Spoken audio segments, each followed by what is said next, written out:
What I found personally fascinating in Bhutan is this importance of tradition, of keeping the traditions, and at the same time, the very fast move into modernization and technology.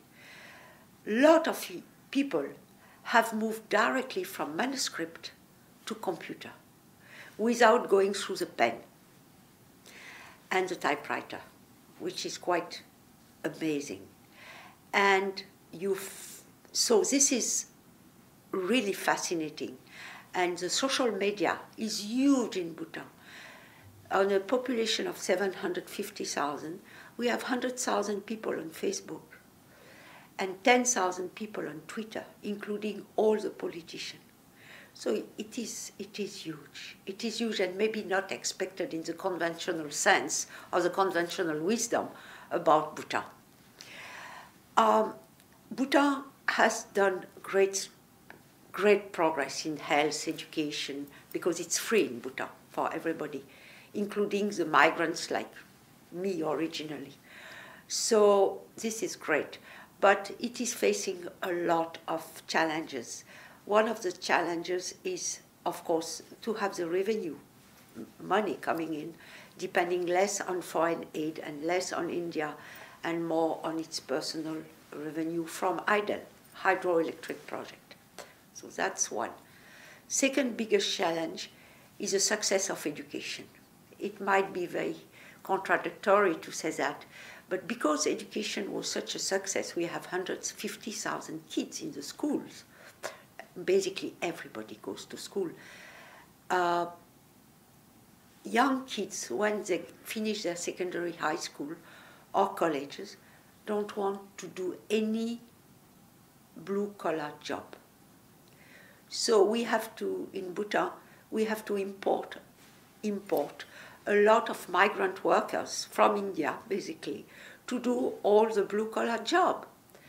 And we have an employment rate which is about 4% because there is mismatch between the aspiration of the young people, educated people, and the jobs. Not everybody can be sitting in an office with a computer, and that's what everybody aspires to.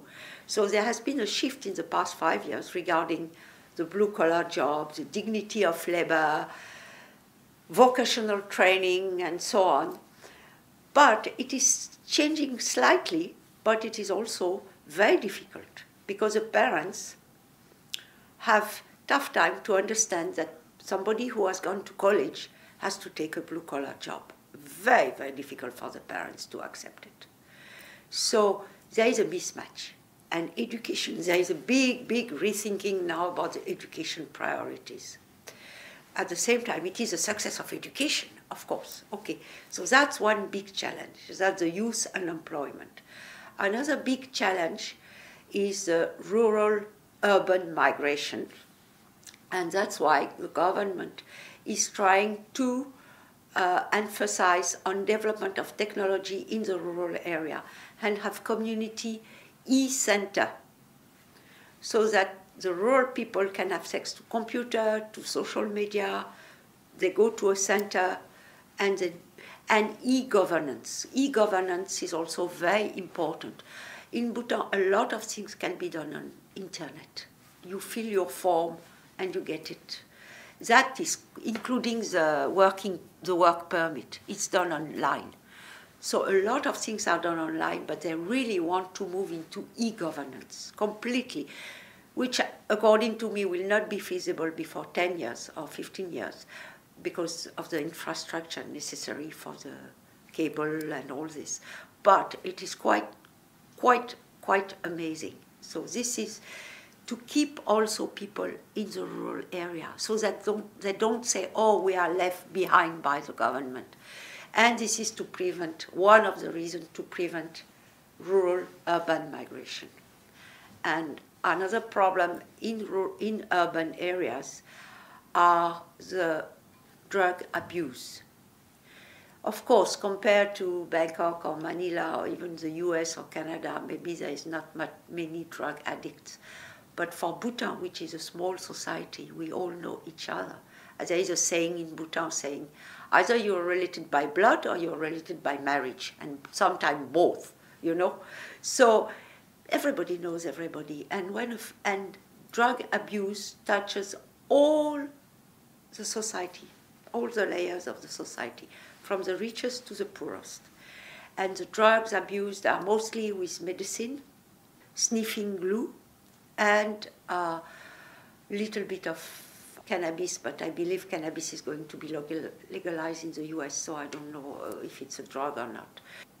Tobacco is frowned upon, and there are very strict laws.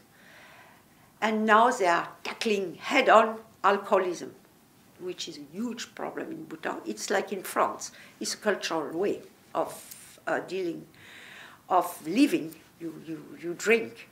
But the way they drink in Bhutan is considered now as a drug abuse.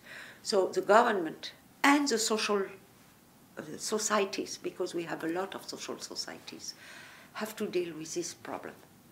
This is one of the biggest problems in Bhutan.